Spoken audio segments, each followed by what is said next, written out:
السلام علیکم، میرا نام ڈاکٹر کیسر فاروق ہے۔ میں آج آپ سے بات کروں گا کہ کیا بلڈ پریشر زیادہ ہونے سے کوئی علامات آتی ہیں؟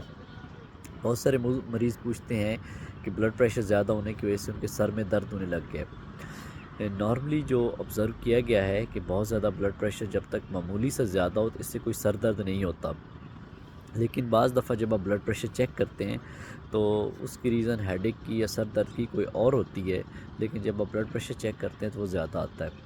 اس کی وجہ یہ ہوتی ہے کہ بلڈ پریشر بیسیکلی ایک نارمل فزیولوجیکل فینومینا کی وجہ سے بعض دفعہ کچھ لوگوں میں بڑھ جاتا ہے۔ جب آپ سٹریس میں ہوں، انگزائٹی میں ہوں، آپ نے کچھ کھانے میں ایسی چیز لی ہو جو بلڈ پریشر بڑھاتی ہیں، مثال کے طور پہ آپ نے چائے کافی لی ہے، آپ کسی کلینک میں کسی ڈاکٹر کے پاس جاتے ہیں تو آپ کا اس ٹائم بلڈ پریشر بڑھ جاتا ہے، تو عموماً بلڈ پریشر تھوڑا سا زیادہ ہونے کی وجہ سے آپ کا سر درد نہیں ہو رہا ہوتا، وہ کسی اور ریزن کی وجہ سے سر درد ہو سکتا ہے۔ اگر آپ کو انگزائٹی ہے، کوئی ٹینشن ہے، کوئی پریشانی آپ نے لی ہے تو اس کی وجہ سے بلڈ پریشر معمولی سے زیادہ ہو سکتا ہے، لیکن زیادہ بلڈ پریشر جب تک بہت ایک خاص سیف لمٹ سے کراس نہیں ہوتا تب تک سر درد نہیں ہوتا۔ تو یہ ایک امپورٹنٹ کنسیپٹ ہے جو آپ کو پتہ ہونا چاہیے۔